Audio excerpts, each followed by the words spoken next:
வணக்கம் குட்டீசுகளே. நீங்கள் ஒருபோதும் யோசிச்சிருக்கீங்களா? பகலும் இரவும் எப்படி மாறுகிறது? சூரியன் தான் சுற்றி கொண்டே இருக்கிறானா? இல்லை, உண்மையில் நம்ம பூமி தான் சுழல்கிறது. நம்ம பூமி ஒரு பெரிய பந்து மாதிரி இருக்கும். அது எப்போதும் தன்னாலே சுழன்று கொண்டே இருக்கிறது. இந்த சுழற்சிக்கே பூமியின் சுழற்சி என்று பெயர்.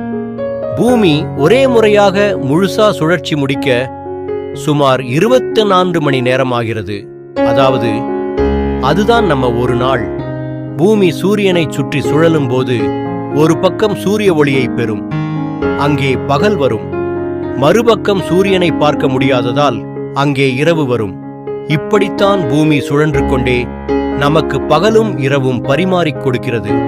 அப்படியே சுழலும் போதுதான் சிறிய தென்றல் காற்று, கடல் அலைகள், மழை மேகங்கள் அனைத்தும் இயங்கிக் கொண்டே இருக்கும்.